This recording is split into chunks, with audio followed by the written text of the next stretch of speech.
You ready then? You got to run faster. Come on. Recording in progress. Let's go ahead and begin our District Board of Health meeting for Thursday, January 25th, 2024.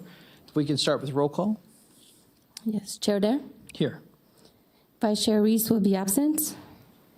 Commissioner Garcia. I'm here. Dr. Danko is absent. Michael Brown will be absent. Dr. Clacking. Here. Dr. Novak. Here. And I'm Susie Valdespan, your recording secretary. Chair, we have a quorum. Thank you so much. If we could stand for the Pledge of Allegiance. And Mr. Barry Duplantis, why don't you lead us out there? You had a big week.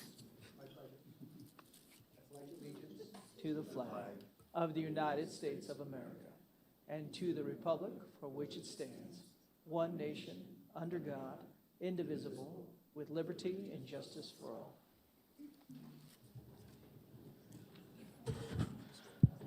Okay, we're moving on to the approval of the agenda. Do I have anybody that has any conversation, or can I get a motion?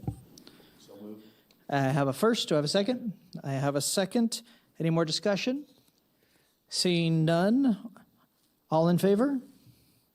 Aye. Aye. And please, are we voting on here today?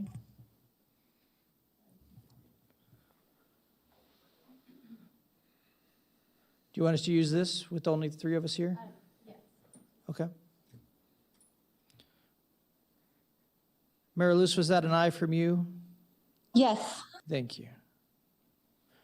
If you'd vote on your computers as well. Okay. Moving on to recognitions, years of service, new hires, and all kinds of fun today. So a lot of you are in the crowd for a nice award and some fun time. So thanks for being here. Mr. Kevin Dick. All right. Thank you, Chairman Dare. I'd like to begin with our years of service recognition, recognizing Yelena Varganova, who's our statistician and has been here in EPHP for 10 years. I don't believe she's here today, but we very much appreciate her service in our epidemiology program. Also recognizing Joelle Gutman-Dodson, our government affairs liaison, who has 5 years of service with the health district. And I don't think Joelle has made it here, but congratulations and thanks to her for her service to the health district. We have some new hires that I'd like to announce. Timothy Rosario is a new air quality management trainee, and I don't believe Timothy's here today out in the field. We also have Olivia Bustamante Ario, medical billing specialist with CCHS. And is she? Okay, well, Lisa, could you please come down, Ms. Lottridge, and introduce her and Nafisha Sheldon. You tell them they need to sing a song. Are they prepared?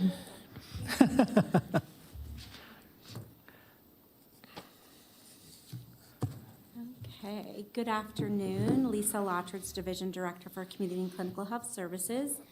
I would first like to introduce Olivia Bustamante as our new medical billing specialist.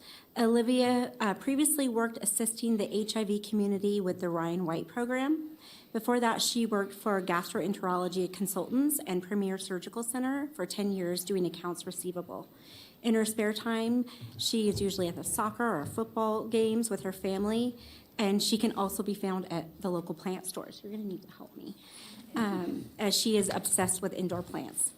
Olivia is excited to be here as she continues to assist our community while working her magic with billing. And we are so excited to have her join our team. And then we have Nafisha Sheldon.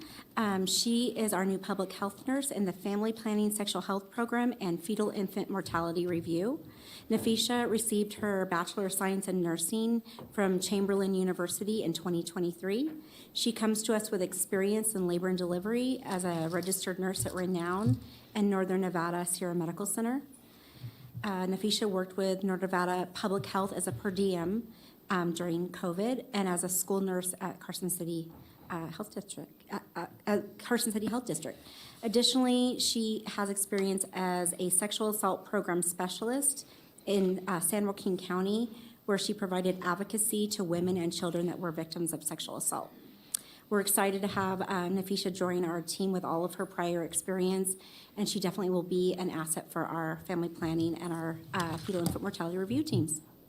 Welcome to the team. Appreciate it. I saw that. Yeah, Joelle just walked in. She's 5 years. Congratulations. Yeah. All right. Next, I'd like to ask Rob Fida if he could come down with Chloe Dodge to introduce her as our new EHS trainee.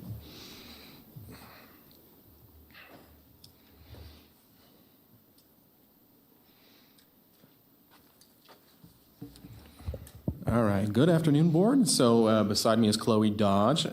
She came from us. She's a local, grew up in Carson City, came to Reno, attended UNR, and she graduated with her bachelor's in environmental health science and in ecohydrology. And then after UNR, she went and got her master's abroad in urban management development for Erasmus University, Rotterdam. And we actually ended up getting Chloe from NDP, where she worked as an environmental scientist in the Bureau of Safe Drinking Water.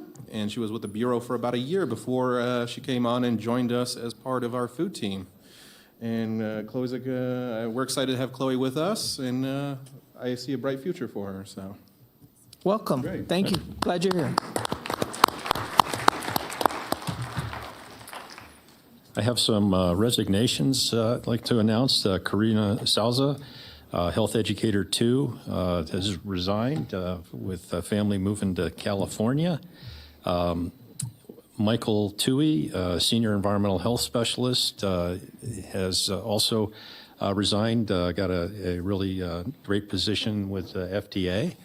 And Ellen Messenger Patton, another environmental health specialist, is leaving us for a position with City of Reno's wastewater pretreatment program. I don't think any of those individuals are here today, but congratulations to them with their new opportunities. Do have a promotion to announce. Brandon Koyama promoted from Environmental Engineer 1 to Environmental Engineer 2 in our quality management, and I think, oh, there he is. Congratulations. Congratulations. Stick around and get a picture. And then we have a number of health heroes to announce. And just a reminder that this is our employee committee-driven recognition program for staff that are demonstrating our values. So Narcy Perez with EHS for adaptability and inclusivity is, there's Narcy. Congratulations. Thank you. We have Susie Valdespin with ODHO for adaptability and collaboration. So congratulations, Susie.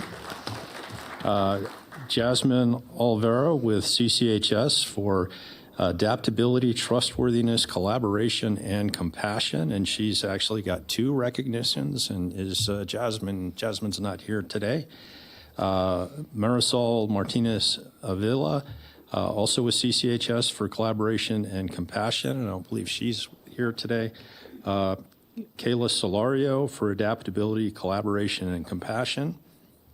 Also with CCHS and Kristalina Christensen with CCHS collaboration and compassion. So congratulations to those employees. I don't think some of them are here today, but we'll get their certificates to them. We do have honorable mentions for Christabel Sotelo, Vicki Aarons, and Rachel Cord as well. So congratulations to all of them. I'd like to then move on to a special recognition that we have for Diana Karlasek, once again leading our Adopt a Family campaign to support families with the Boys and Girls Club. And I think we've got a few slides coming on this. And so for a number of years now, Diana has led this initiative for the Health District, every year stepping up without even being asked. And this year we helped a total of 13 people in 2 families. There were 45 people in the Health District who donated items or cash. An approximate total of 30 hours was volunteered organizing, wrapping, shopping, and delivering gifts. A total of $2,635 was donated in cash. We delivered a total of 29 hygiene items and 39 cleaning supply items to the families. A total of 243 individual items were donated or purchased. A total of 133 presents were wrapped, and we delivered $300 in Winco gift cards to each family. So thank you, Diana, for leading this effort, and to all the health district staff that supported it to make this a wonderful holiday for those families, again, in partnership with the Boys and Girls Club. So thank you, Diana, for doing this once again and being our holiday angel here at the Health District.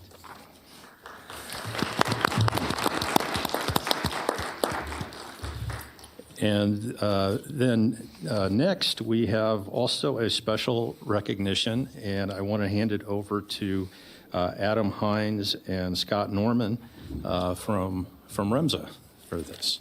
Chair, for the record, I also wanted to note that Dr. Denko's logged on at 1:11 p.m. Welcome, Dr. Denko. Good afternoon. If I can ask the responders to come up, please. Come on down. Don't be shy. Please. Come on. So good afternoon. That means all of you. That's everybody. Come Everybody on. that was participating. Come I on. think there's about 14 of them. If you're wondering, is that me? That problem is probably yes. Yes. Come on. Come on down.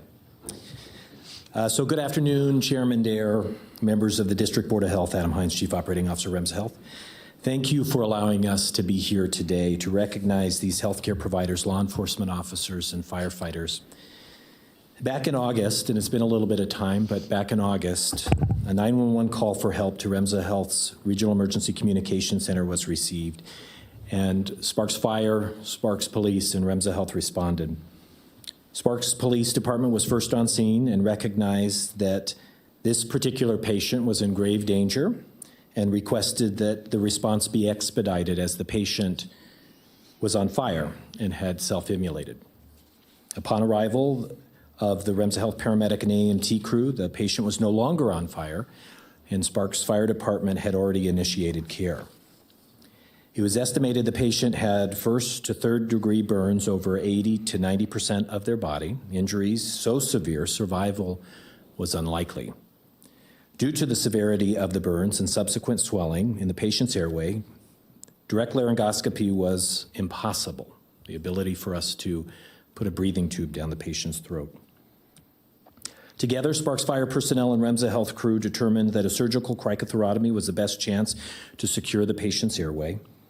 This procedure was performed successfully, in addition to other clinical challenges that continued to arise due to the seriousness of the patient's injuries. All of the responders worked incredibly well and very coordinated together. Moments after the airway was established, the patient went into cardiac arrest, and further life-saving efforts were performed by both REMSA Health and Sparks Fire.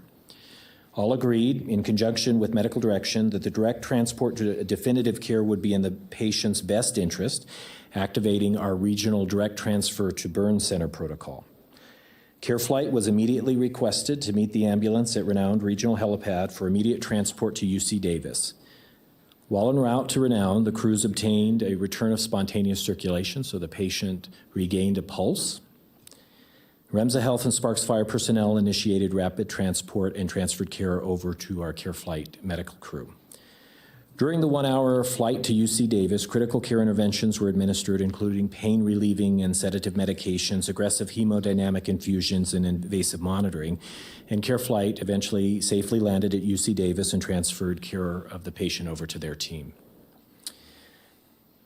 Regardless of the color of truck or the jurisdiction or the stars and bars on the collar, when this community member was in need, these responders behind me and to the side of me collaborated and worked to the highest level to care for him.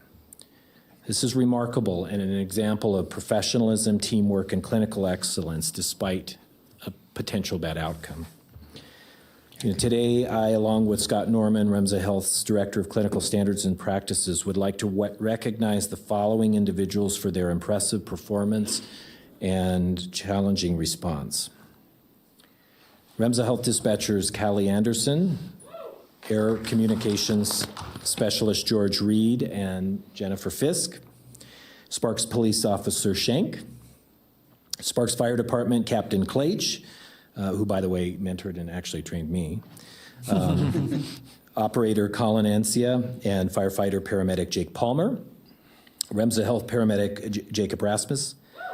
AEMT Kellyanne Lowe and supervisor Michael Ormsby.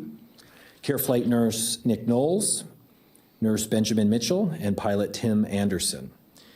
Remsa Health, before you, is honored to present each of you with the Clinician of the Month challenge coin and a certificate. But importantly, you know, every month Remsa Health comes to you and shares different metrics of compliance and response times, which, you know, is important to us and to our agreement. But truly, it is my opinion, and I think probably many of ours, that the most important is the compassion, clinical excellence, and the collaboration that happen every day, between agencies like the Sparks Fire Department, Sparks Police, and Remsa Health to provide care for Washoe County citizens. And so on behalf of Remsa Health, we are proud to be a part of this region and the community responders, and we hope to bring more examples that happen every single day in our community before this board to highlight that great care that we are so fortunate to have. So thank you for the time. Thank you for these responders. And Scott, you want to give them a... Do you have something to share too? No, he just has the certificate. Well, then I do want to say that I think it's important that we take moments like this, and this is just one example of many. I'm sure you guys all in your mind have so many moments that you're like, why did they just choose this one moment? But I'm glad we get to take a moment and just to thank everybody, show everybody the collaboration that happens. And for any of the million of people out there watching this on YouTube and everything that happens, we have first responders who run towards help and towards fires and towards difficult moments when the rest of us get to run the other direction. And so we thank each of you for that time and doing that. We hope we can get a picture with you as well. So get your certificate ready and we'll take a picture together. So, any you guys want to say anything before? Good? Okay. Mary Luz Garcia and Dr. Danko, you're going to miss a great picture, but we'll crop you in somehow. Thank you, Chair.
All right, we'll take a couple quick ones. Here we go. And 3, 2, 1.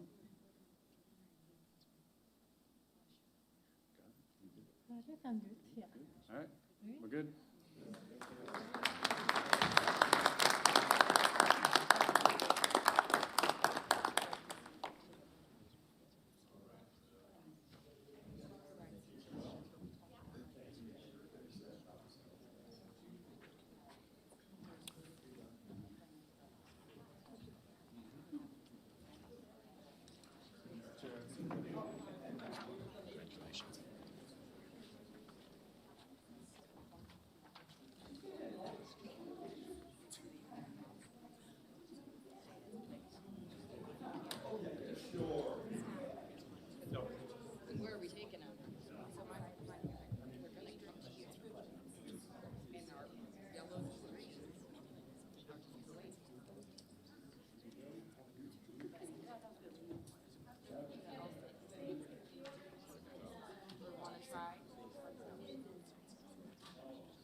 We're moving on to public are we not?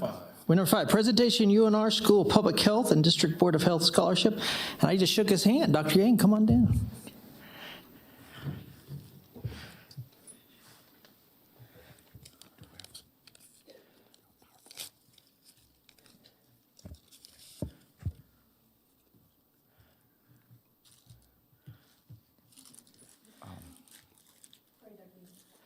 So my sister-in-law works with Dr. Yang, so if there's anything to disclose, I disclose that. I know. I just mentioned to Gabby. Susie, do we have a PowerPoint?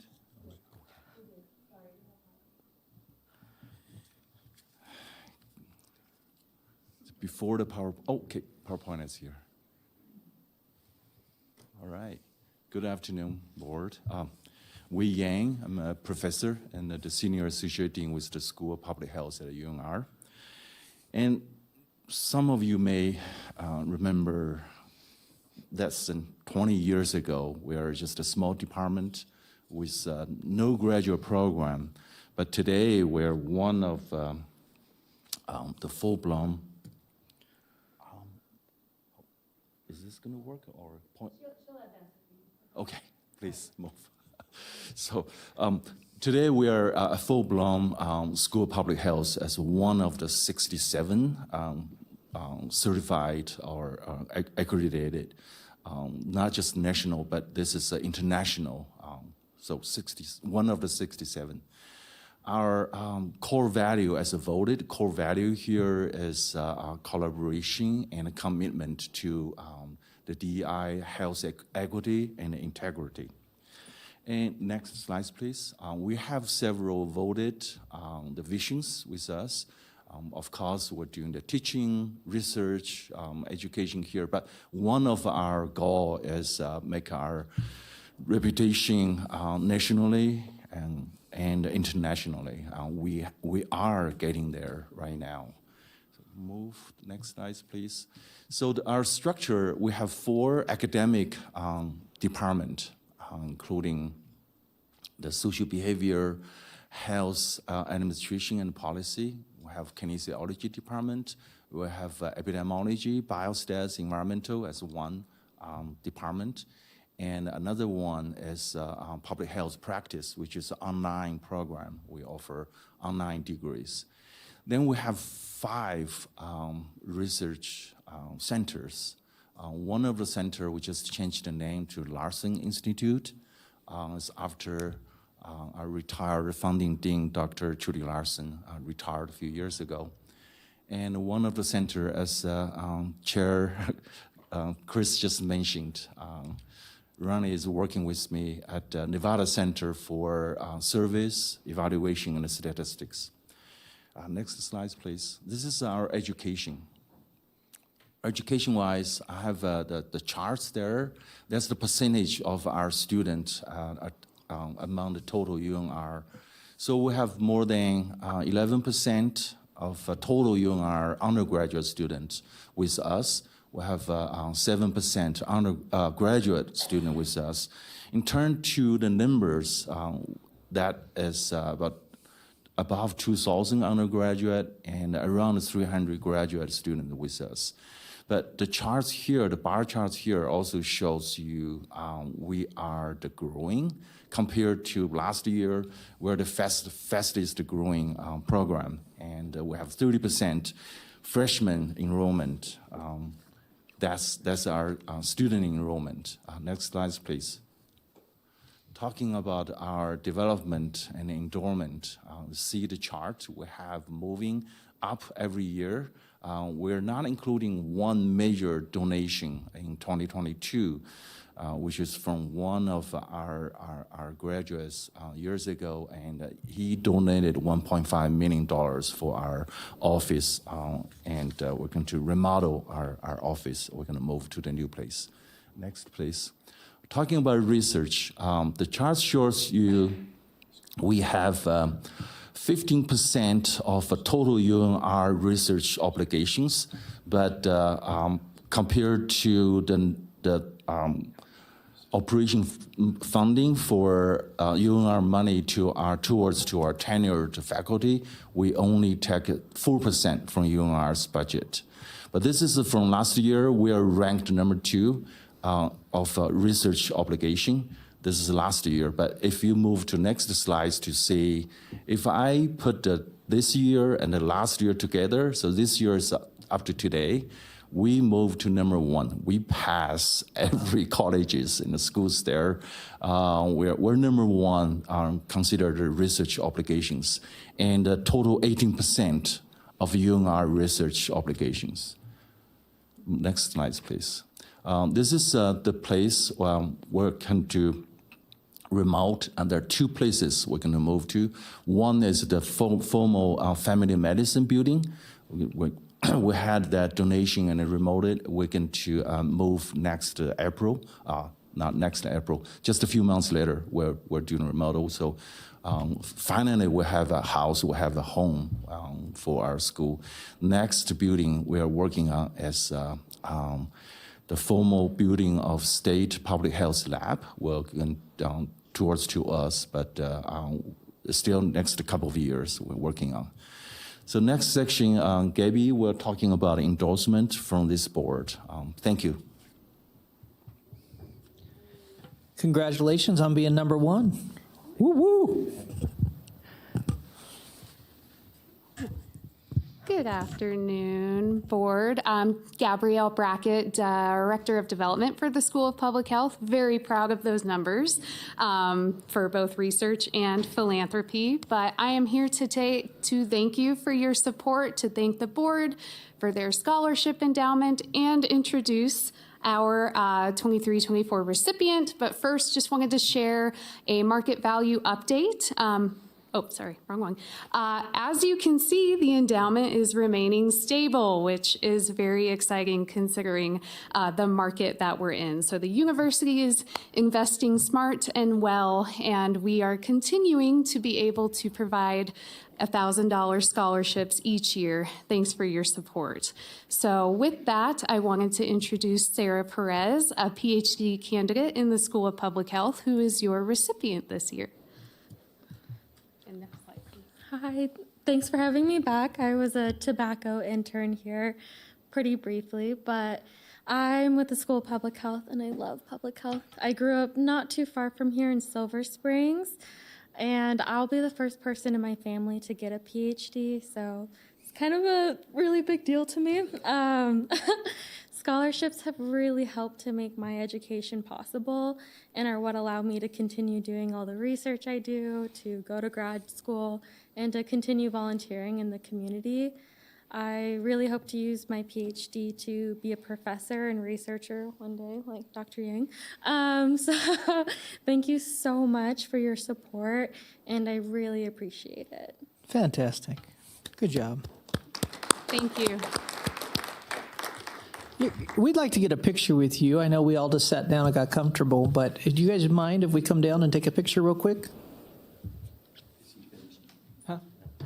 Is that your full presentation? That is. Okay, very good. So we'll come down. Do you want all of us? Yes. Just the student? Yeah, you're not going to We know who does all the work. Oh, Dr. Yang, Sarah soon.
Well, thank you all. And now we are on to public comment. If you would like to read our official statements. Yes, all public comment is limited to 3 minutes per person and should be addressed to the Board of Health as a whole, not an individual. With the exception of the public comment agenda items, comments will be heard for items labeled for possible action and should be specific to the item being considered by the board. The District Board of Health conducts the business of Northern Nevada Public Health and its citizens during its meetings. The presiding officer may order the removal of any person whose statement or other conduct disrupts the orderly, efficient, or safe conduct of the meeting. Warnings against disruptive comments or behavior may or may not be given prior to removal. The viewpoint of a speaker will not be restricted, but reasonable restrictions may be imposed upon the time, place, and manner of speech. Irrelevant and unduly repetitious statements and personal attacks that may antagonize or incite others are examples of speech that may be reasonably limited. For those attending via Zoom, please log into the Zoom meeting via the link that was provided through this agenda and utilize the raise hand feature during any public comment period. To provide public comment via telephone only, press *9 and *6 to mute or unmute. Reasonable efforts will be made to hear all public comment during the meeting. In chair, we have our first comment by Ms. Kelly Parsons. Please come on down.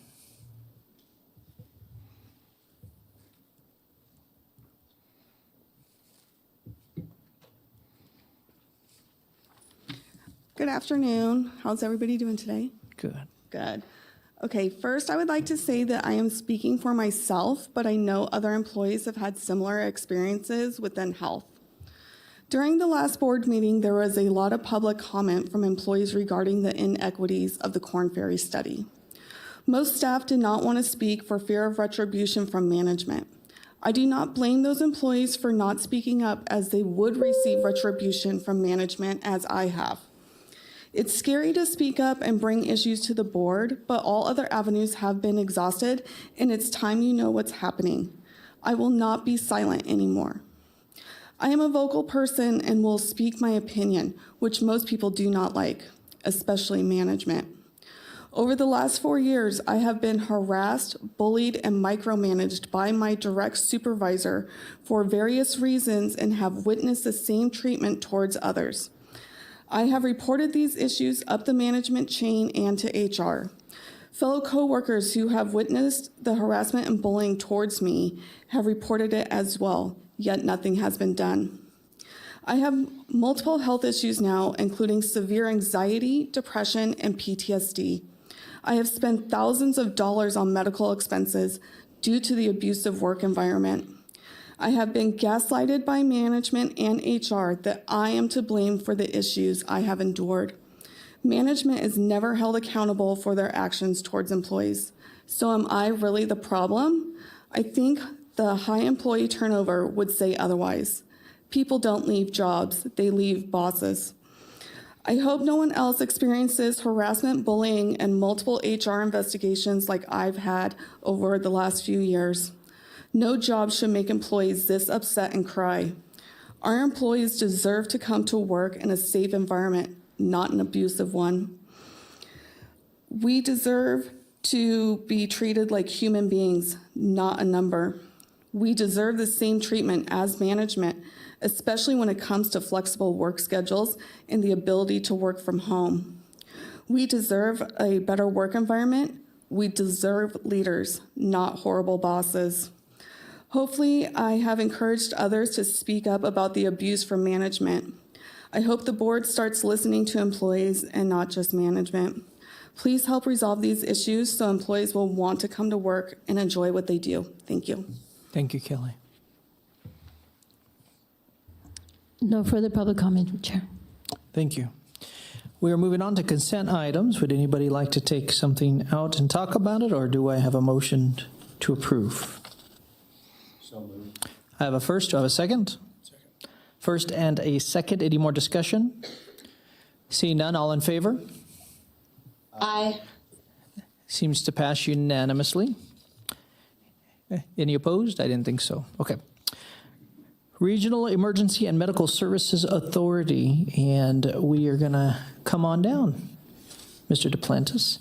We have a few different things here on this. So we're 8A, recommendation to accept the Remsa Health monthly franchise report for November and December 2023, which includes Remsa Health accounts receivables, summary, compliance by zones, average response times, incident details, et cetera, et cetera. Good afternoon, Chairman Dare, members of the board. I'm Barry Duplantis, CEO and President of Remsa Health for the record.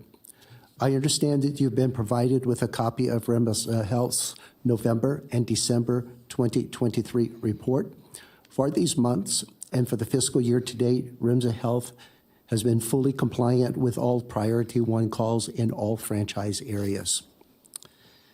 At this point, I've got some additional comments, but they're more related to our next agenda item. So at this point, I'm happy to answer any questions with regard to the franchise compliance reports. Any questions regarding the November-December franchise agreement report? Mary Luce or Dr. Danko, you good? I'm good. Okay, we are moving forward then on to B. Do you want me to accept that first? So we'll do that one first. Okay. Let's go ahead and do a motion on that, and then these guys can just continue. Do I have a motion? I have a first and a second. Any more discussion? Seeing none, all in favor? Aye. Thank you so much. Good afternoon. Welcome. Hi, Chairman Dare and the board. I'm Shirley Folkens Roberts, the president, or excuse me, you're the president. I'm the chair of the board of directors. You can be of Remsa anyone Health. you want today. So I am here as chair of the Board of Health and on behalf of the other board members, Christopher Nichols with Renown, Derek Loom with St. Mary's, Katie Grimm with Northern Nevada, and your appointees, Louis Test, as well as Mike Pawnee and Cora Case. And I wanted to just say that we had a fantastic year. We have an incredible board. I'm thankful for those you've appointed. Very active board. It's very rare that we have not 100% attendance. And I am excited to remark that 1 year ago this week, I introduced Barry Duplantis as our new president and CEO of Remsa, and he and his team have led the organization through an incredible year, serving the community beautifully. So thank you. Well, I want to say thank you for coming today and being here. I know we were doing financial statement stuff, but I do want to just share, yesterday was fantastic. For those who know, maybe saw it on the news or were there, we got to induct a new vehicle into your work and a new helicopter, and it was beautiful, great time together. So thank you, and the words you shared were very kind. Once again, my name is Barry Duplantis for the record. Remsa Health's amended and franchise agreement dated February 2023 requires Remsa Health to provide a copy of its audited financial statements each year to the District Board of Health officer. And we did so again this year. I'd like to just point a few highlights for public record and for the sake of clarity for the for the record, just real quick, Mary Luce and Dr. Danko, Ms. Garcia, they handed us this out here, so you wouldn't have this in your, so you just know we have it here. We can get you a copy. Thank you. Remsa Health's annual audit was completed in December 2023 and presented as required on January 5th, 2024. Once again, we received the highest opinion available from our auditors. Over the last year, Remsa Health achieved a positive change in net assets of approximately $1.1 million based on generally accepted accounting principles, which is commonly known as GAAP. In essence, that works out to be about a 2.6% net income after expenses. So as a not-for-profit, we're certainly are focused on reinvesting in our organization, our employees to serve the community. So certainly we're not profit-driven, but certainly we do operate the organization to be successful. And we concluded the year with a 2.6% net income. In fiscal 2023, Remsa Health continued to improve its balance sheet through careful cash management, and we financed all of our expenses and capital purchases with cash. As of June 30th, Remsa Health held sufficient cash to cover 3.6 months of operating expenses. Said in other words, if we didn't take in another dollar, we could continue to operate for almost 4 months without interrupting any service to the community. Remsa Health's current ratio, that being current assets to current liabilities, was 2.2 to 1. Again, meaning that we're very liquid. $2.20 of liquid assets for every dollar that the organization owes. Our long-term debt has been reduced down to $1.2 million, and even subsequent to that audit, as I speak to you here today, it's even less than that. Remsa Health received, in the course of a year, over 95,000 calls for service. And we respond to all of those calls with the provision of care. In the case of about 58,000 patients, we transported them to area hospital for advanced levels of care. At this point, RIMSA employs over 550 people. It takes a fairly large size crew to serve a community the size of ours. And in our last meeting, in the December meeting, I pointed out, and I'd just like to state again, because it's something we're very proud of as an organization, that we, as an organization, are able to absorb all of the cost increase for our employees' health insurance plan going into 2024, meaning that our employees will enjoy the same health benefits they received in 2023 throughout 2024 without any increase in cost of premium to them, and without any change in any of the benefits and copays. So we're very excited about that. The second thing we're very excited about, and this is going to pay dividends for employees in years to come, but we were able to increase our 401k match. I mentioned that last time, and I just wanted to say it again for the record because we're very proud of it. A 7% match for all employee contributions to the plan. Certainly, you know, I think as we move through our careers, initially we maybe take it for granted, but later in the years of our career, we become very appreciative of the fact that we did set a little aside. And we want to do, as an organization, we want to do everything that we can to encourage our employees to save. Lastly, as typical in healthcare, as I mentioned, we transported 58,000 patients to area hospitals. Quite candidly, about 70% of those are covered by government insurance payers, Medicare, Medicaid. That's 70% of the patient base that was transported. And that's, I think, fairly consistent with what you'll see in data with other health systems. So we're very typical in the population that we serve. That said, I am happy to address any questions that you may have with regard to our organization, financials, how we manage, et cetera. We'll start online. Mayor Luz Garcia or Dr. Denko. Commissioner Garcia, do you have any questions? No questions. Okay. Assuming no Dr. Denko, I didn't hear anything. Anybody here? I have two questions. So, do you have anything, sir? Joe? So my two questions come is, do you have an ending fund balance goal? You said there's 4 months that are there. Typically, we all kind of have set, this is our goal, where we want to be. Are you at where you want to be, or are you reaching where you want to go, or did you have extra this year? What does that mean? I find that with 3.6 months of reserve, that's probably right about where we want to be on a comfort basis. The other element that we measure against is I also feel we have a responsibility to care for our employees, meaning that, there's a balance there between the liquidity and the fiscal sustainability of the organization and compensating our crews. So that 3.6 seems to feel like a good number given the marketplace that we operate in. It's probably better than most of our competitors, but yet there are still others in healthcare in general that probably operate with slightly more of a cushion than that.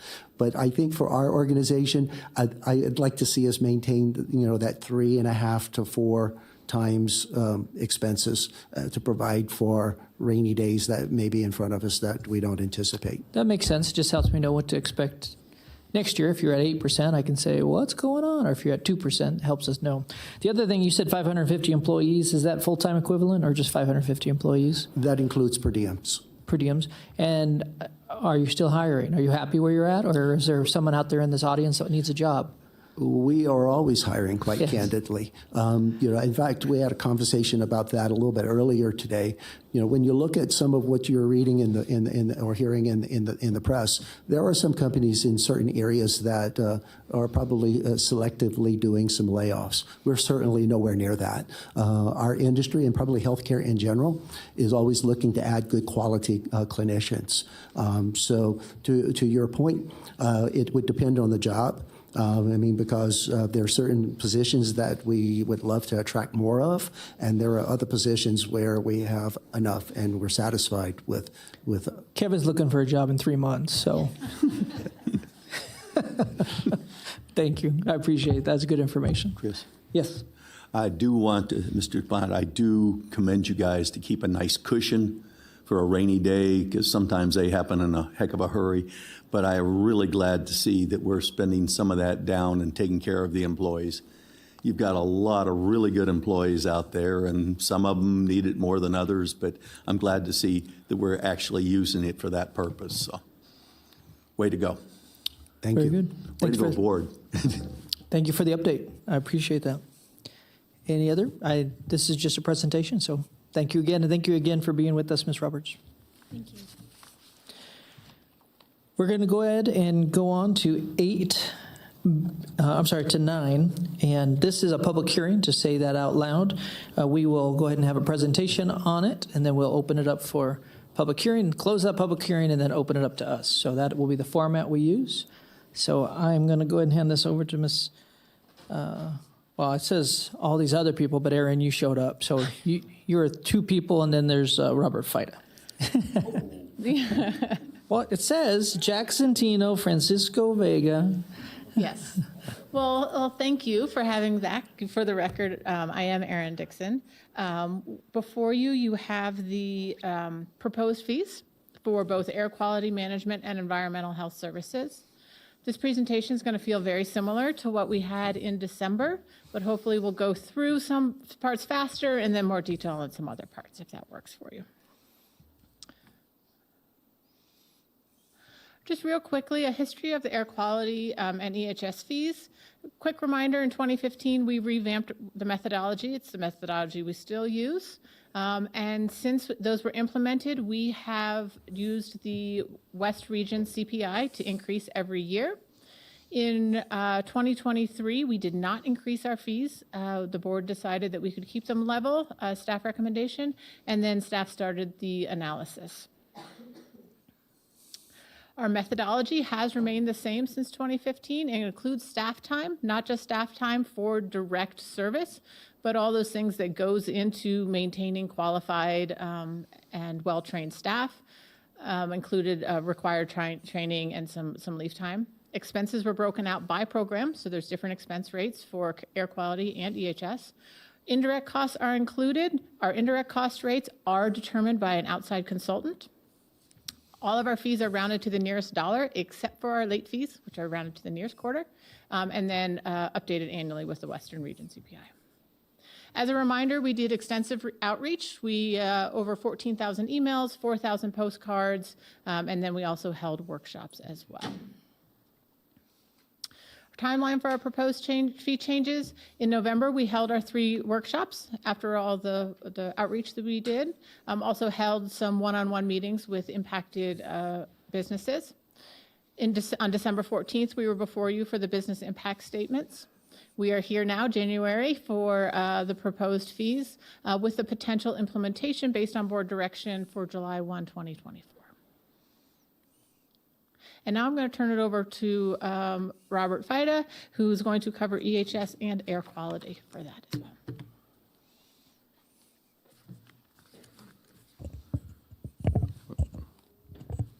Good afternoon, board again. Robert Fida, Environmental Health Division Director for the record. So I'm going to kind of go over the EHS fees and the AQM fees. I'm hoping that I'll have all the information on AQM. If not, I know I have a good resource in the audience as well. So to start, quick summary of the EHS fee changes.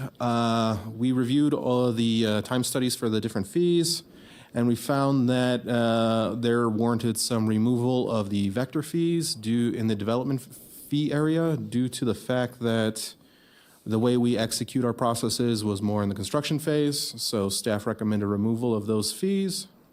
And we also were able to reduce the tentative map and final map fees as process improvements and electronic submittals were able to cut down on staff time required for those fees. The other big change we have is the food fees. We are revamping the temporary food event fees as well as moving to a risk-based fee model for food establishments. And the last thing is just kind of standardizing and just cleaning up of the fee schedule.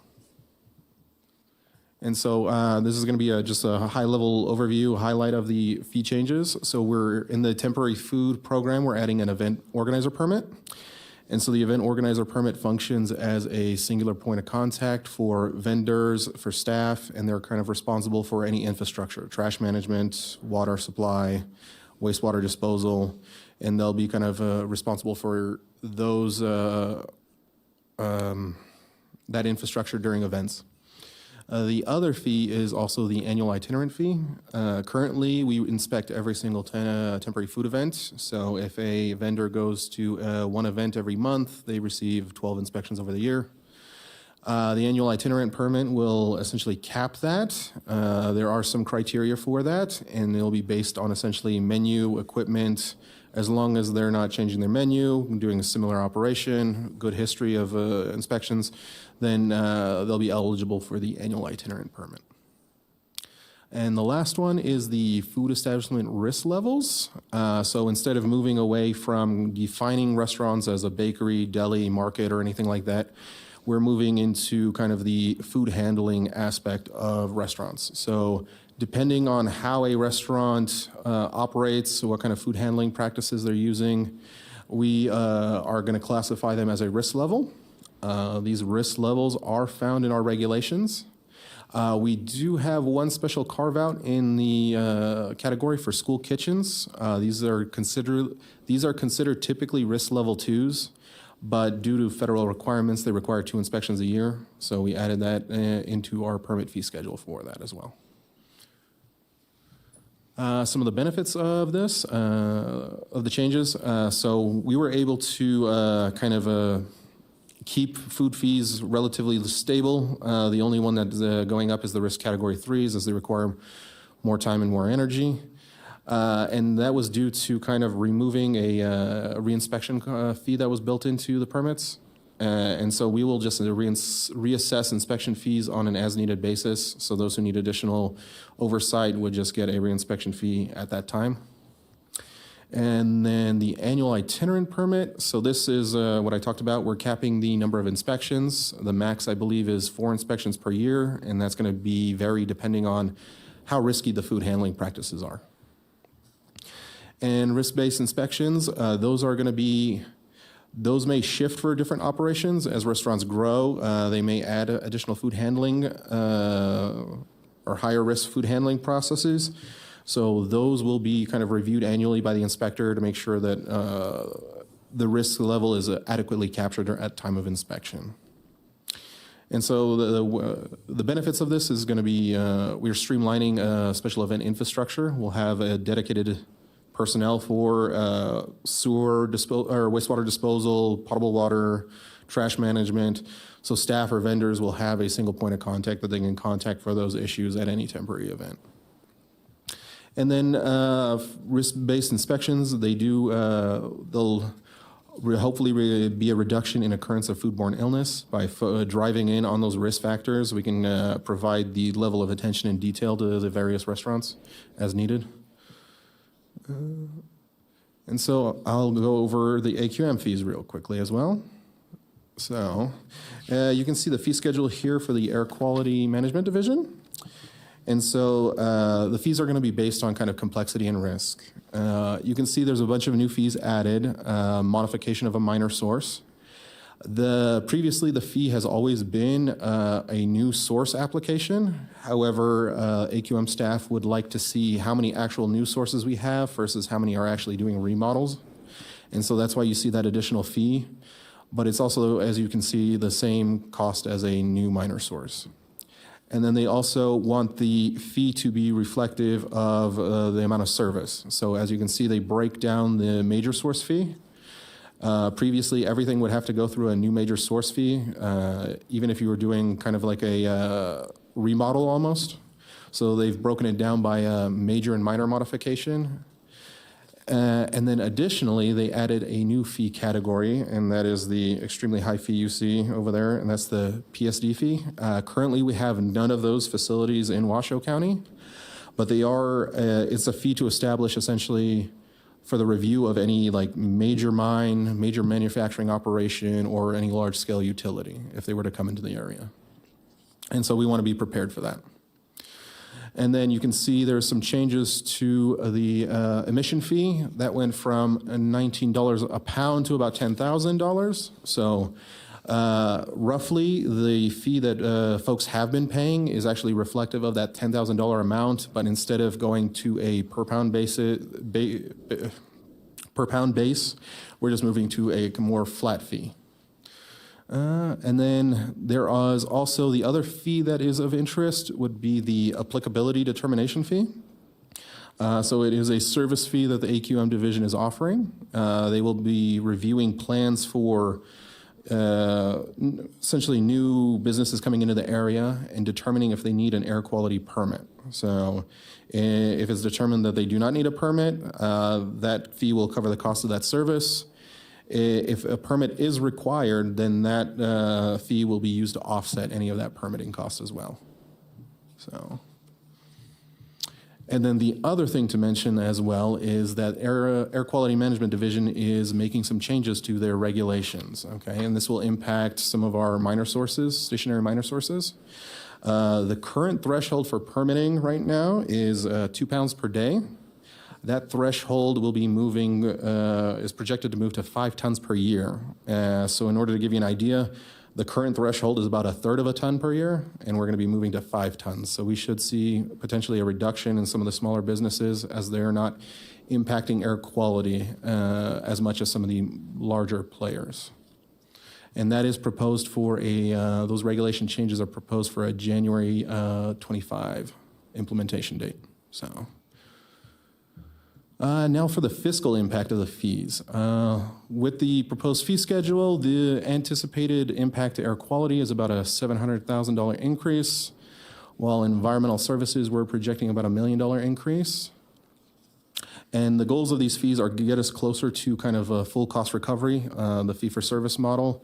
Ideally, we want EHS and AQM to be self-sustaining, that all the permits and all the services we provide will cover all our activities and staffing.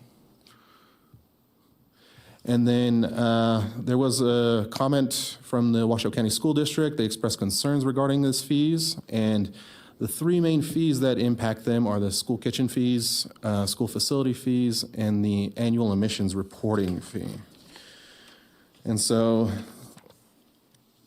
what we propose, or what we discussed with the school district is that they are kind of, they're not as agile as businesses. Their funding is kind of governed to them. They're not able to make adjustments on the fly very quickly. So they are requesting a implementation for some of the fees. So the ones that have the highest impact for them as well. The total fiscal impact to NNPH with this phased implementation for Washoe County School District is approximately $40,000. With about 25 and 25,000 impacting EHS specifically in school facilities, and then 15 impacting air quality.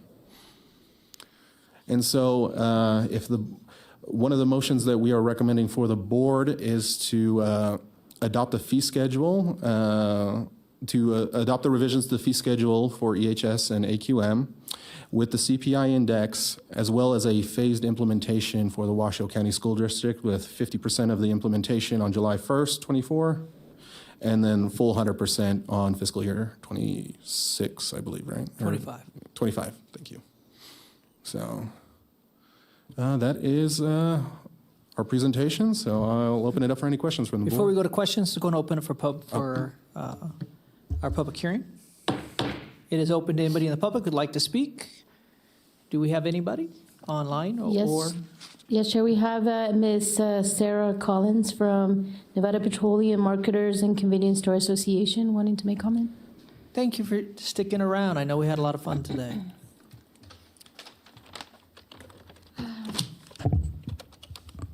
Good afternoon to the County Board staff and participants. I am Sarah Collins, and I am a representative of the Nevada Petroleum Marketer and Convenience Store Association. We are a statewide trade group that represents Nevada liquefied fuel distributors and convenience store owners. I want to publicly thank, and I cannot stress this enough, thank Francisco Vega with Air Quality, Rob Fida with Environmental Health Services, and then Joel Gutman, all of who have been continuously communicating with us and answering our multiple questions. You have some great staff here. We are in support of this, and so I would just like to appreciate that we continue the ongoing communication, and we are in full support of this agenda item. That's all. Thank you. You can always come and say you support our staff. That's always a beautiful thing. Thank you. Chair, in addition, I just wanted to put for the record that Mr. Kyle Chisholm from the Washoe County School District sent public comment via email, and the board has received that public comment. Thank you. Okay, I'm going to go ahead and close public comment. You sure? Back there, security, you sure you don't want to speak? Come on, this is your chance. Okay, closed. Coming back to our board, any questions, thoughts, concerns, or accolades, whatever you'd like to do? I would just like to tell you what a great job they've done. I mean, I spent a couple weeks ago with Francisco, who could not be here today, and meeting with him and going over it. But I think the consolidation, as you can see, it's pretty lengthy if you look at this. It's a lot of work, and simplifying it, to me anyway, was a great job that they did. So really appreciative to the team for what they did. And it's nice to hear the public out there coming in and supporting this too. So. Yeah, that's fantastic. Yes, sir. I totally echo what he just said. I think a lot of work. It's going in the right direction for the public, for us, and everything else. It's a good move. Commissioner Garcia, I see your hand raised. Thank you, Chair Dare. Since our last board meeting, I just wanted to express my thanks to staff for initiating another conversation with Washoe County School District. They are one of our largest partnering agencies, so I really appreciate that time and energy and effort. I'm very supportive of the phased implementation plan, and again, I just wanted to echo the sentiments from our public commenter that our staff is doing a wonderful job with their communication, so thank you. I agree, and I do want to say out loud, and Dr. Dinger, raise your hand if you have something you would like to share, but that our goal is to serve our community, and that does mean coming up with fees sometimes and things, but working together, collaboration, all those words are the right direction. So thank you, Sarah, for coming and sharing. I do want to say I like also that we're finding ways to save our community money. I want to point that out officially and say out louder than you did, Robert, in the food vendor permitting. So we do all kinds of events all over the place, and every time for them to get a permit is taxing on everybody. And so to do what you're talking, all that kind of stuff is great work. So with that said, if there's nothing else to be shared, I am looking for a motion. So moved. I have a first. Second. I have a second. Any more discussion? We have a discussion. Could we just clarify that motion is for the one that staff recommended on the slide, because there was a different one in the staff report. So let's make sure they read the whole thing. Yeah. But this says ... by it. That's not going to work. They're not going to be able to read that.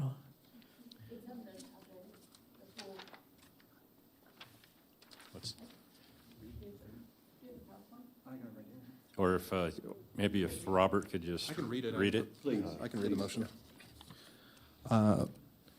Staff's recommendation is to move to approve and adopt revisions to the fee schedule specific to air quality management and in the environmental health services as may be determined by the District Board of Health, with collection beginning on or after July 1st, 2024, with automatic annual adjustments based on the Western Region's CPI, through fiscal year 28 with a full recalculation of fees for fiscal year 29, school facilities and annual emissions reporting fees specific to the Washoe County School District to be implemented at 50% on July 1, 2024, and 100% on July 1, 2025. Do you agree with that?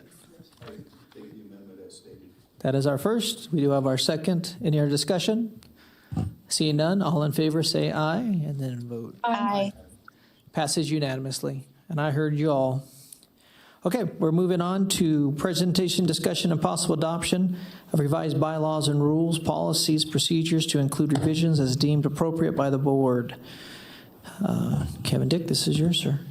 Thank you, Mr. Chair. And I want to thank Susie Valdesman for her work on this. What we're proposing here are some changes to, one, have the name change to Northern Nevada Public Health throughout the bylaws and the policies, rules, and procedures now that that's officially occurred. And then also a few minor tweaks. As we went through the pandemic, we shifted the way we organized our agenda so that we had public comment occur after the recognitions and the approval of the agenda. And so this formalizes the change in that order in our policies, rules, and procedures so that it's the sixth item for public comment and not the third.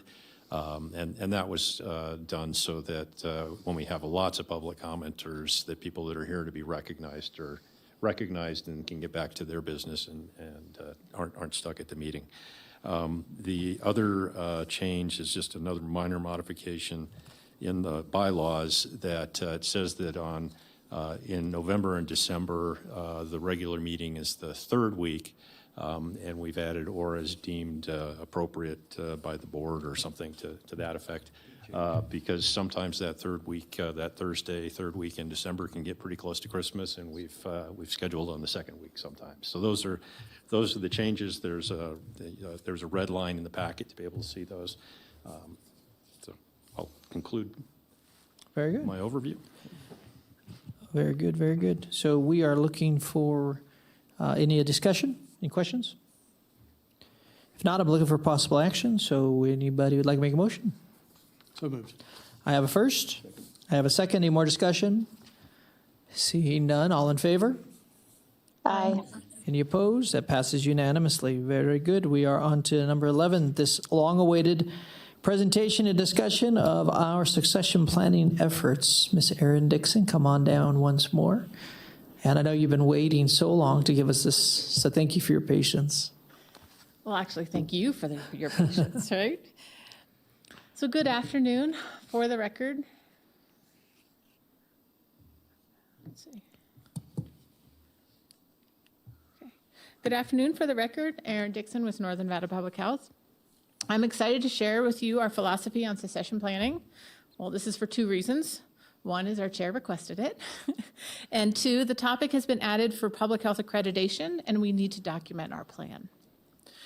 We fall under county human resources, which requires strict guidelines for hiring and promotion. So nowhere in our plan will you see the corporate definition of succession, which is to pass leadership roles on to another employee. Our goal is to ensure that our operations continue to run smoothly with minimal interruption after team members move on to other adventures. And we do want our staff to be prepared and to be the best candidates when promotions become available. So our plan focuses on staff development and organizational continuity.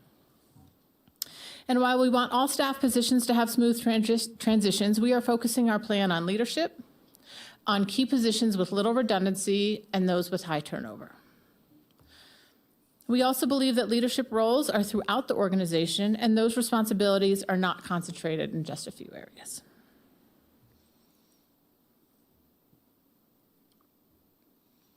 Could you click to the next one? Thank you. Northern Nevada Public Health falls under two structures when discussing continuity of staffing. First are Washoe County Human Resources. We follow their requirements for hiring, which is based on a merit system. This means that the process must be standardized, offer equal opportunities, and is defendable. This often includes open recruitment, testing, and an HR ranking system that we are not involved with determining eligibility. We also follow HR individual development plans and their minimum requirements for professional development. Under public health accreditation, succession planning has been added, and the intent is to document our efforts to develop future leaders. Our process should include policies or guidelines that show continuity and ongoing support for future workforce. So professional development, we have taken a strong stance on employee development, and last fiscal year spent over $200,000 on combined training and travel across the agency. This includes both individual program training and the workforce development program. We brought in Maura Thomas for a multi-day training, and we were able to shut down operations so all staff could fully participate. Our executive management includes the UNR Advanced Leadership Academy, which many of our staff have attended. I personally was able to participate in 2019. The Washoe County Inspire Future Leaders programs, UNR and TMCC related class reimbursements, and we participate in the UNR Practices of Public Health seminar. And there's been a recent opportunity to attend Bloomberg seminars, which I know there's 3 staff that attended today's seminar. In addition, we are currently working on a grant with UNR that will hopefully allow our staff to obtain their MPHs as well. We also have career ladders, which is very unique. What they are, we have 10 roles with progressive steps for advancement. So this means that after a predetermined period of time, which is often 2 years, as an increased experience, the employee advances to a higher level position. An example of such a position is a public health investigator 1 to a public health investigator 2. This is a unique opportunity that allows for those with less experience to join our teams and relatively quickly have professional experience and advancement.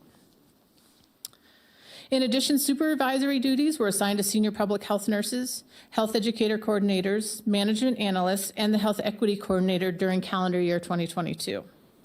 And we are currently in discussions with seniors in air quality management and EHS regarding supervisory roles. It is also an expectation that all staff should receive an evaluation at a minimum of an annual basis.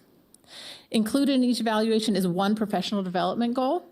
And this can be a new skill they would like to learn, practice, a training to attend, or taking on a new task that will build specific skills.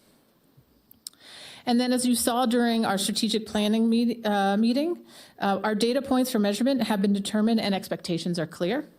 They are clearly defined and assist those stepping into new roles. There is also provided continuity to staff if their leadership should change, as they know what the core points of measurement will remain constant. So finally, what is next? For the key roles mentioned earlier, for leadership, key positions with little redundancy, and positions for high turnover, for some of these positions, we have very detailed SOPs. But for some, key activities are not documented, and we are working to change that. For accreditation, we need to document our current philosophy and activities in an appropriate manner, which we are starting to do. And then finally, our workforce development team has been phenomenal and are actively working on additional ongoing learning opportunities for staff. We actually just had a meeting the other day about bringing someone in for staff between now and the end of the fiscal year. So those are what's up next for us. So that is it. Very good. Let's open up for any questions. Any thoughts? Well, I asked for this. There's a few things that I want to point out. One, are we actually on and actively doing annual reviews, and that's happens every year for everybody? Yes, and we met that goal. And we haven't quite met the goal of, I believe the goal is 90%. I believe we're in the 80s right now. Okay. For on-time annual evaluations, but we track that in the quarterly performance management system. Very good. The other one is, so active personal goals. One of the things that I think, obviously, we are not here to tell anybody that they can count on having that job. I know, I understand what you were sharing. Right. At the same time, we want people in our place here to dream and to be able to feel like, what do they want to get to? How can we help you get there? And so is there a portion of any kind of evaluation that we do to see where people's trajectory they see themselves? Do we do anything like that? We don't have anything official. We have started training our supervisors on coaching and mentoring, and that's part of the discussion that we had in a training in the fall. We are going to be also adding in the coaching and mentoring training.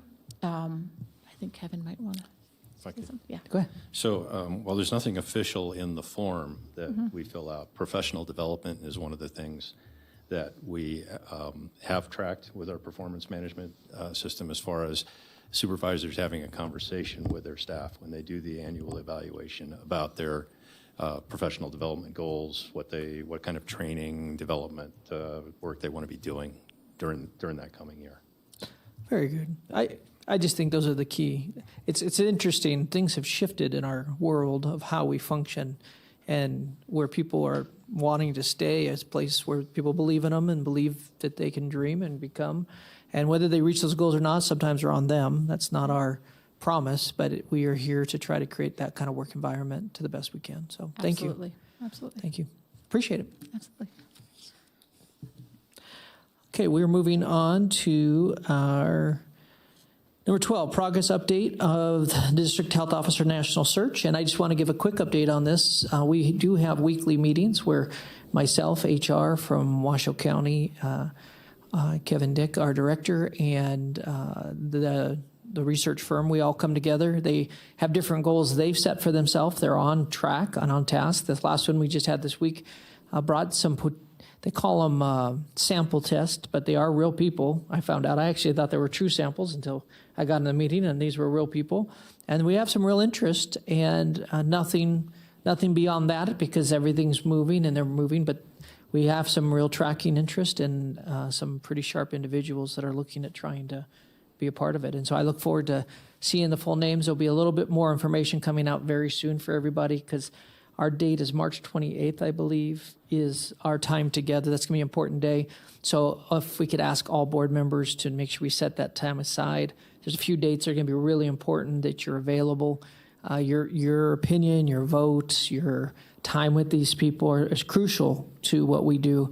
One of the things I am actively doing is finding ways to include our deputy directors involved in different aspects of this as well, because in the end, they get to spend time with this individual a lot more than we do. And so some of that, they're involved in that as well. So I just want to let you know, feel free to reach out to me with any questions personally, and obviously right now you can ask any questions you like as well.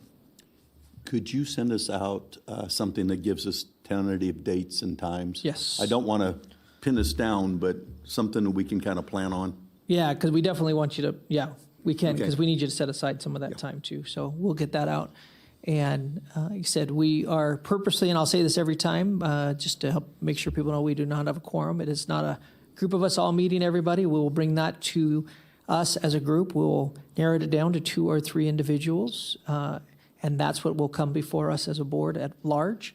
And that's when we'll have a quorum, and that's when we'll announce who it is. So if someone's out there listening and saying, because we've actually have quite a few in our region right now of this happening, and they're watching these formats unfold. And so we are following the same format, and we'll make sure that we handle it all correctly with HR and within the rights of what we're supposed to do. We do talk to our attorney quite often about all this, and so she helps direct us as well.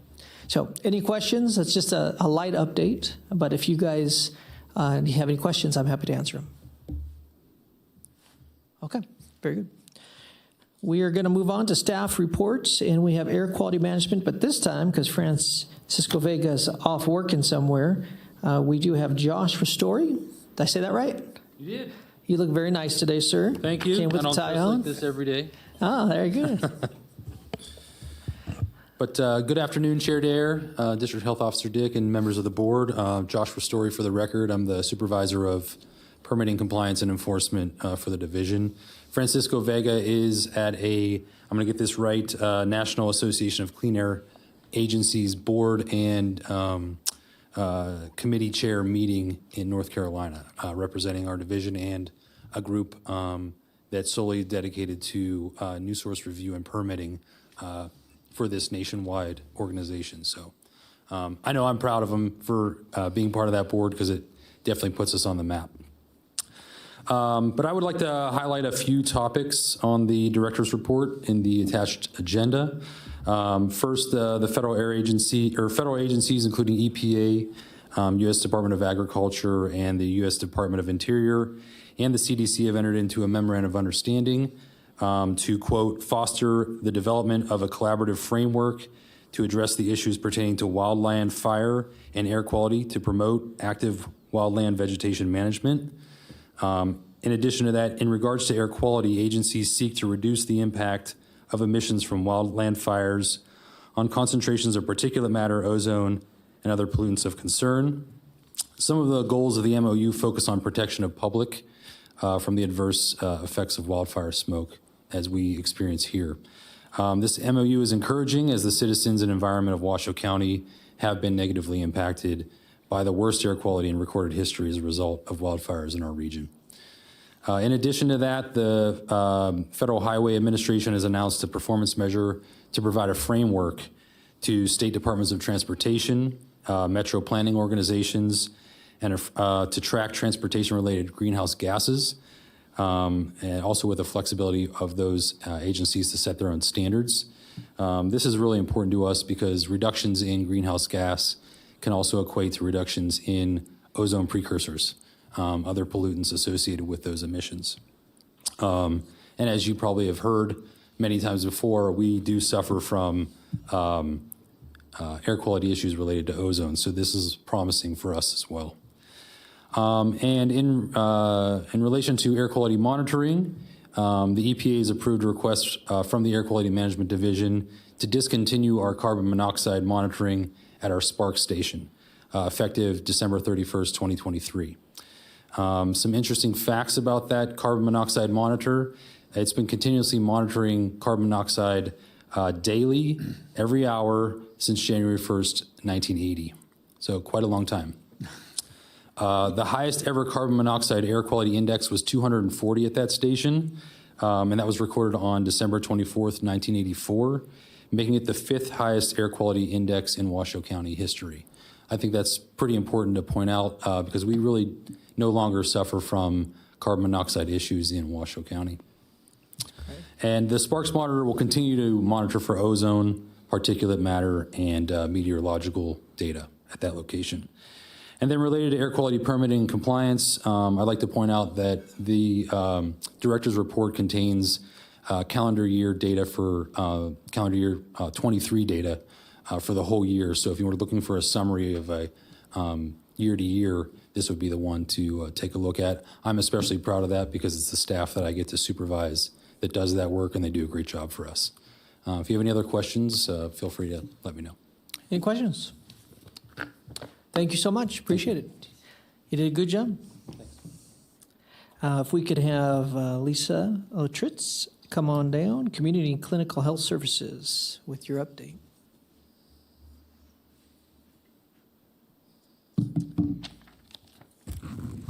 Good afternoon again. Lisa Lottridge, Division Director for Community and Clinical Health Services.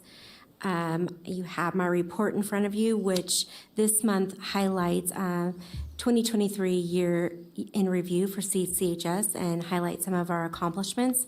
Very, very proud of CCHS staff and how they work in all of our programs. The one thing I do want to add is that we have 17 of our bilingual staff members who are working on their medical translation certificate. This is a course that they all started in early December. It's very lengthy, and they're completing the modules while still maintaining all of their day-to-day duties. So we find them like they have 15 minutes here and there, and they're working on it. So very proud of the staff that are working on this to help better serve our clients, ensure that we're translating appropriately. And so we already have 2 staff members that have finished and gotten their certificates. That's Anna Gonzalez and Jasmine Olvera. So we're very proud they finished it earlier this week, and many others are getting close. So just wanted to add that. I'm happy to answer any questions you might have. Thank you so much. Any questions? I would just say when everyone's done, we should have them come in and give them a big hand. Definitely. Thank you. Thank you. Moving on, Robert Fida, come on back down, Environmental Health Services.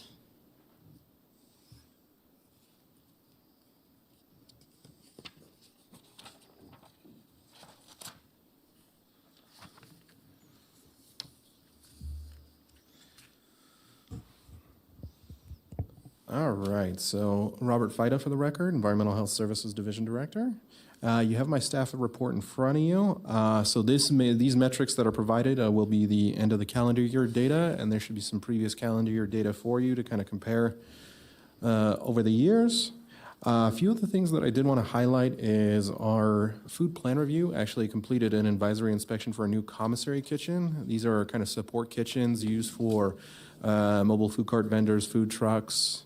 And so they helped educate the management and kind of gave them some requirements on what they need in order to open a new potential new commissary. The other thing I did want to highlight was that our staff participated in a statewide exercise, the Nevada Warren Water and Wastewater Agency Response Network. And so we had folks from all over Nevada come in and simulate responses to extreme weather events, such as loss in power or loss in water pressure. And so they were extremely, they said the exercise was extremely informative and great. And then I was going to say the last thing I did have, and I just was informed of this not too long ago, was that one of our members on our food team, Kristen DeBraga, and her team, they won the John J. Guzowitz Environmental Public Health Award at the Inform Conference, the Integrated Foodborne Outbreak Response and Management Conference. And this is to recognize those with innovative programs and best practices for foodborne illness response and outbreak. So I actually saw that on Facebook. Yeah. Or somewhere. So Very good. I did have a quick question for you regarding the food carts. I saw that Reno passed something, implementing something with the food carts around. They modified their business licensing processes, I believe, and to comply with SB 92.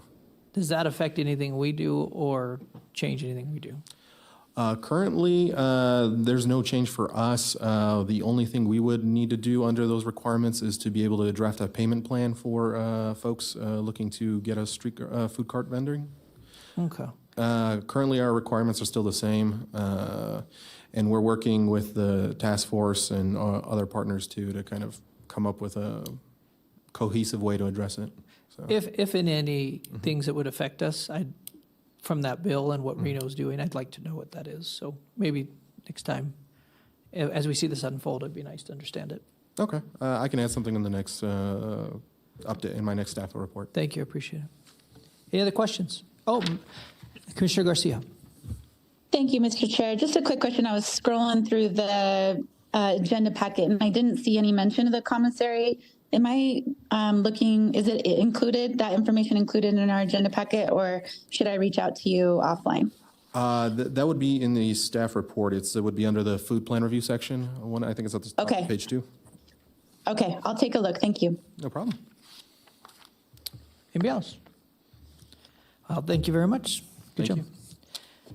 Dr. Nancy Dow, epidemiology, every time. Spit it out. Epidemiology and public health preparedness. Obviously, I could never have your degree. I couldn't even tell people what I do. Well, just say EPI every single time from now on. EPI. Good afternoon, Mr. Chairman, members of the board. This is Nancy Dow, Division Director of Epidemiology and Public Health Preparedness. You have my report. Just a few highlights that you will be interested in.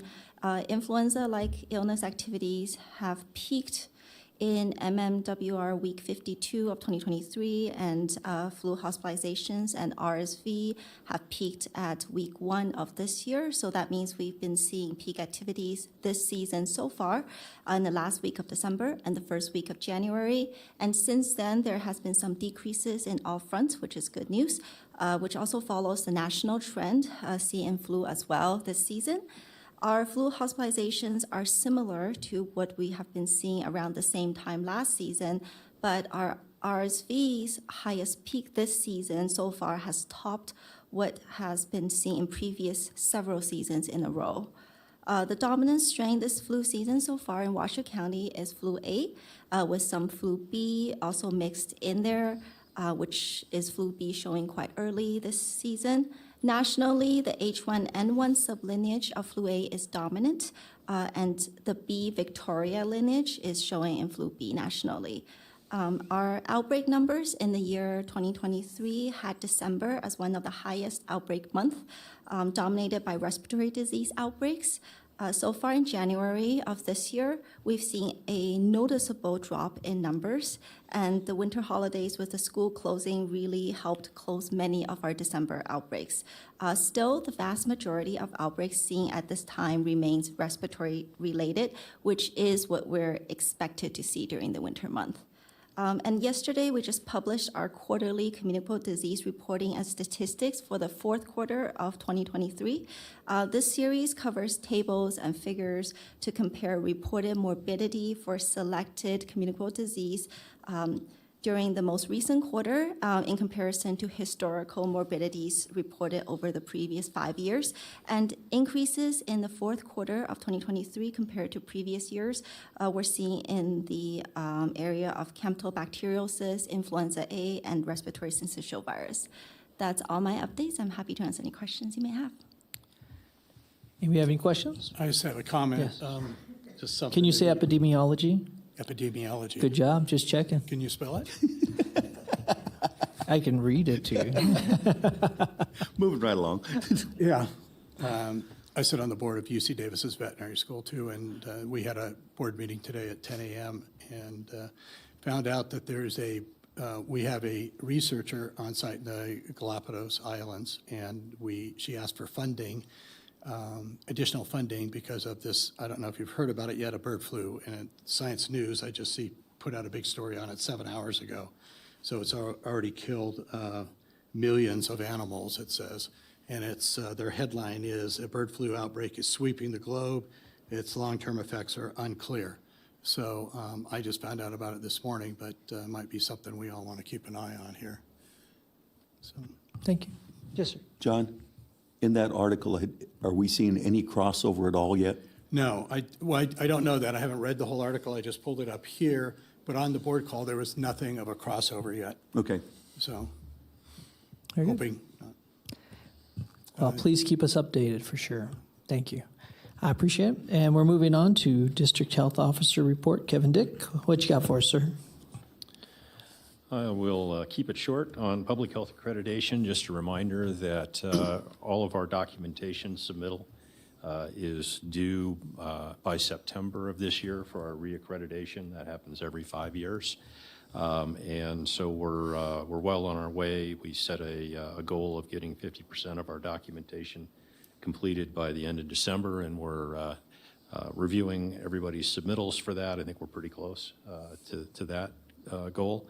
And then also wanted to inform the board that we are implementing a vehicle pilot project under our traditional operating scenario. Staff that are in the field have come in to the office to get a vehicle from our fleet and then come back to the office to return a vehicle. During the pandemic, some of the other departments in the county started allowing staff to do their field work and take a vehicle home and then use that the next day to do their field work. And so we're starting a pilot project to begin that with the health district and air quality management and EHS, and we'll be assessing how that works, what the effects are on productivity, et cetera, over the next several months. So that concludes my report, but I'm happy to answer any questions. Any questions? Damn, that's the shortest I think we've ever heard it. Thank you very much. And so we're on to board comments. Does anybody have some comment from the board? Seeing none, we are adjourned. Thank you so much. Have a great day.